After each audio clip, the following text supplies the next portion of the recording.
On the 1st of February 2024, Myanmar Revolution was already been at 30 years.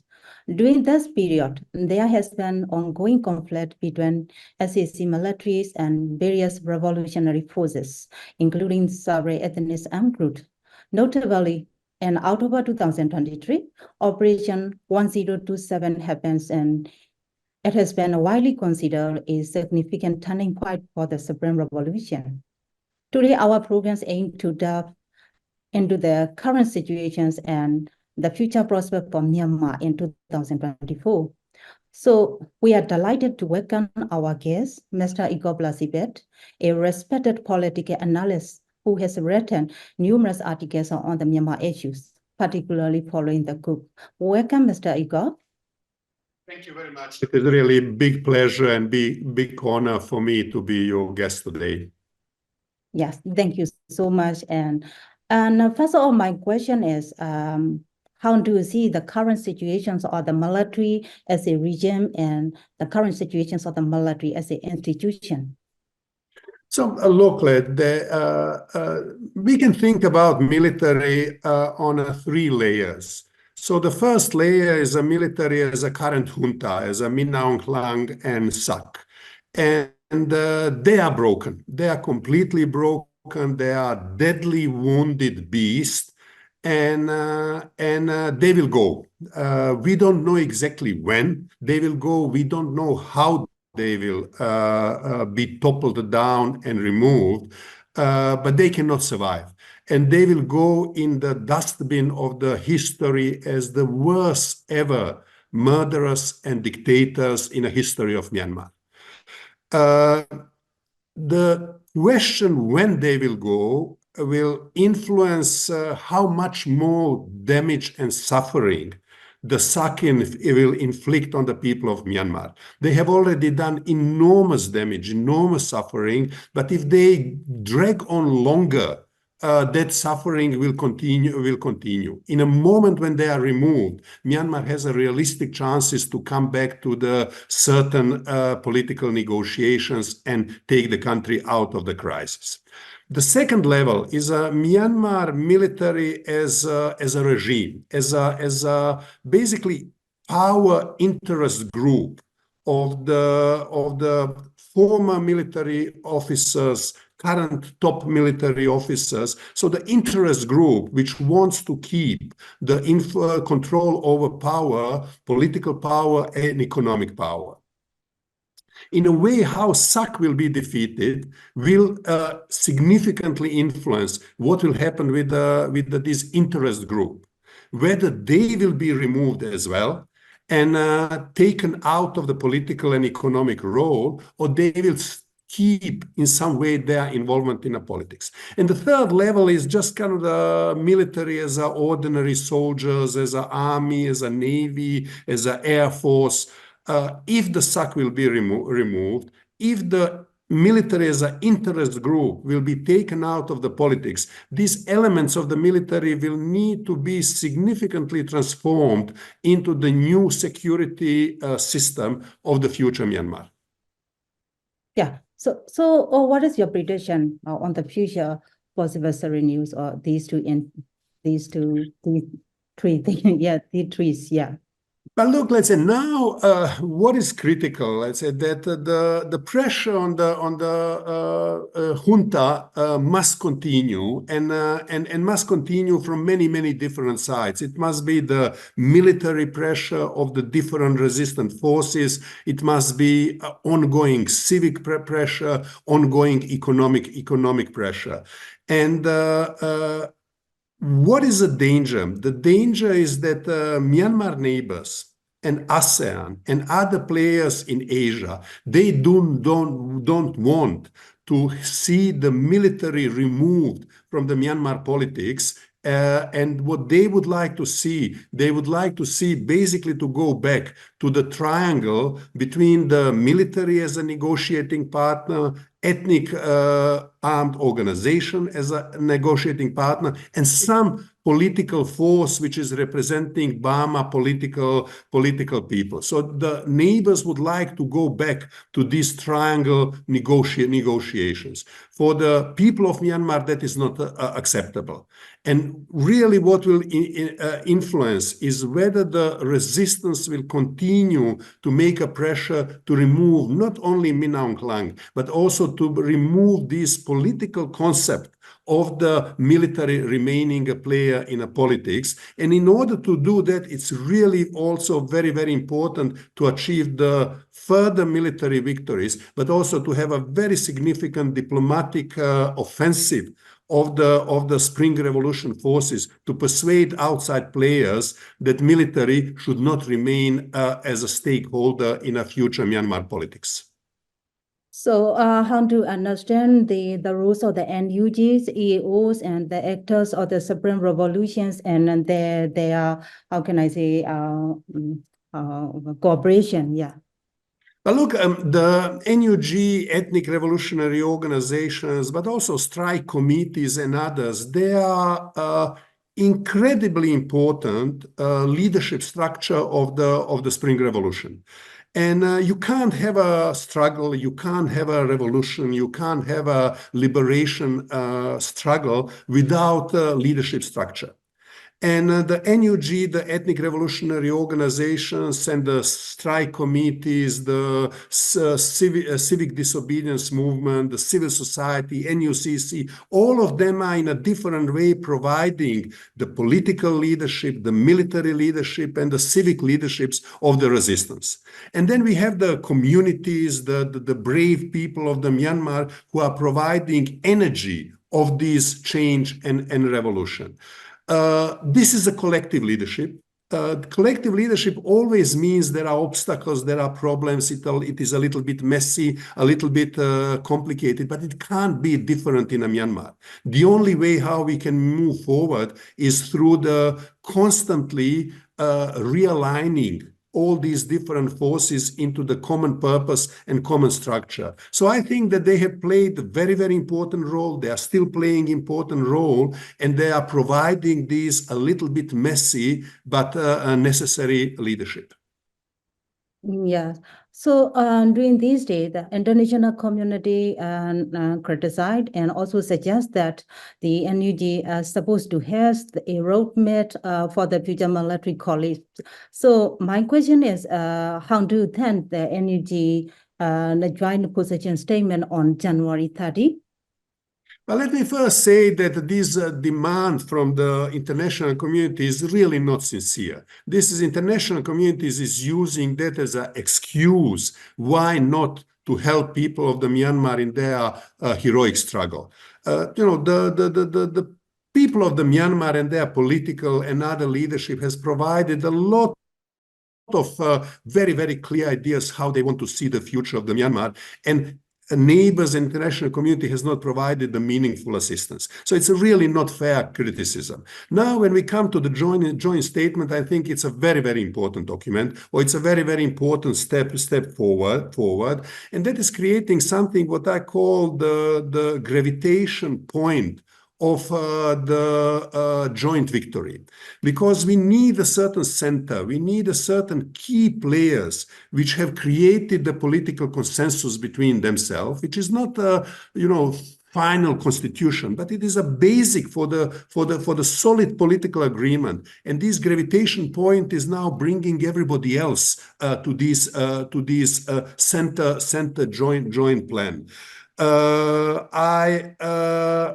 I think that this joint statement is taking us out from the deadlock where we have finished with the NUCC. NUCC has in one moment came into the deadlock, and this joint statement is taking us further out of this deadlock. So what is important now to use the Federal Democratic Charter, to use the current joint statement and move it forward to broaden and deepen alliance and bring more and more players in active participations. MON need to join, the Shan need to join. And then the second thing, let's say we need joint diplomatic offensive to persuade the skeptical neighbors that the alliance against the junta is a credible political force to manage the transition, and that there is no way to solve Myanmar problem together with Min Aung Hlaing and his junta.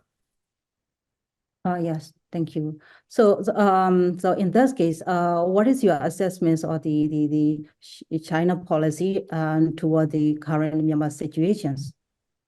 Look, let's say China does not fully support the military junta.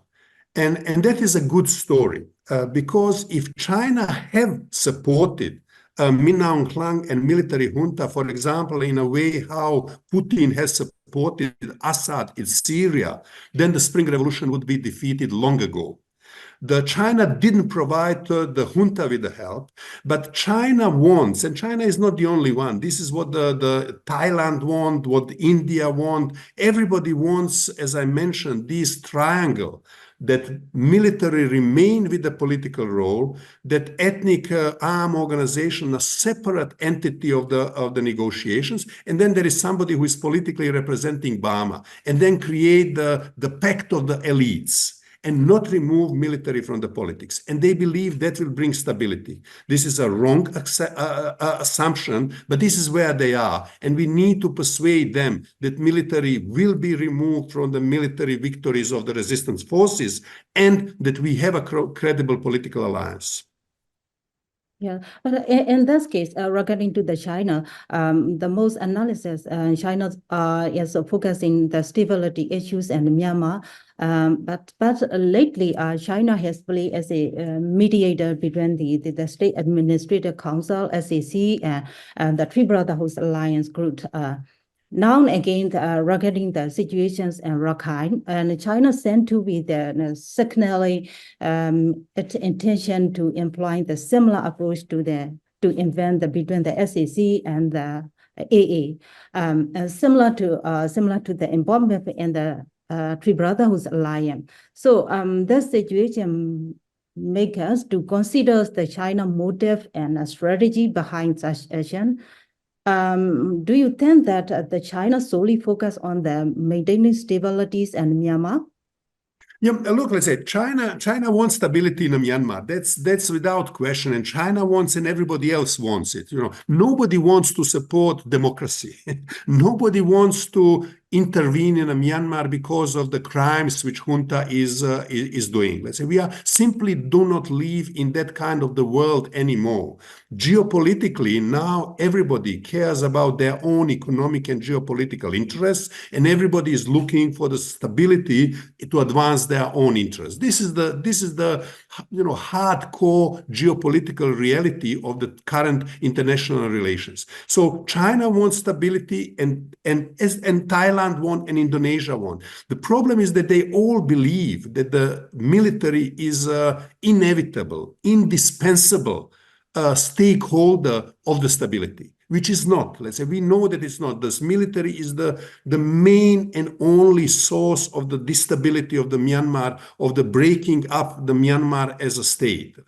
But we need to show that alliance is capable to defeat military, and to do that, we need to keep military and political pressure on it, and we need to persuade China and the others that the anti-junta alliance is a credible political players. It's not easy because they are very, very skeptical, but we can do it.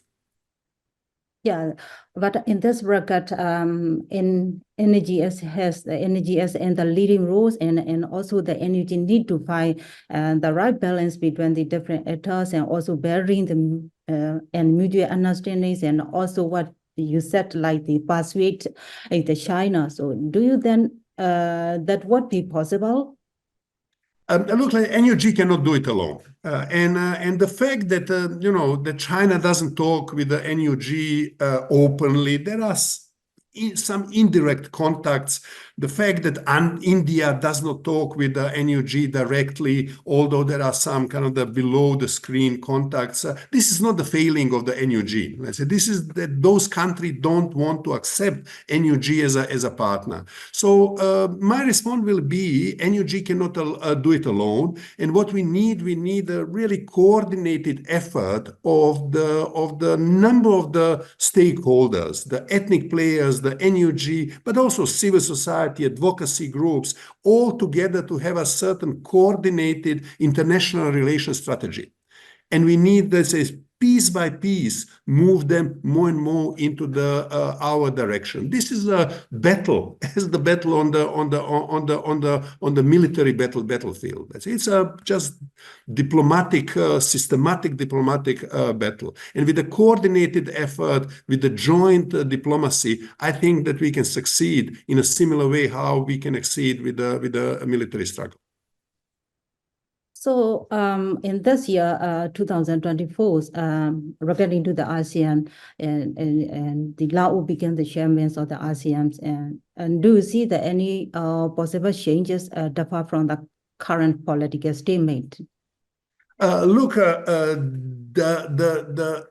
the ASEAN, and that is not only Laos, let's say, that was really much more Thailand and China. They will try to in a certain way, offer the carrot to the military, to the junta, let's say, because they see that military is very, very weakened. And they will now offer to them, or they're already offering them to carrot and saying, de-escalate the violence, come back to the ASEAN 5-point C plan, and then we will accept you to the negotiating table. And parallel to that, we will make a pressure on everybody else and then try to make what they call all-inclusive dialogue. This all-inclusive dialogue is a soft name or politically correct name for the surrender of everybody else to the ongoing military role in a politics and economy. So, but they will try to do it, let's say, without question. So what the alliance forces needs to do it, not to accept this deal, continue to make a military, economic and civic pressure on the junta, and at the same time, let's say, have a very effective, systematic, diplomatic offensive to persuade the neighbors and the other ASEAN, Asian players, that there is another path out of the Myanmar crisis, not with the SAC and with the Min Aung Hlaing. Yeah. Yes.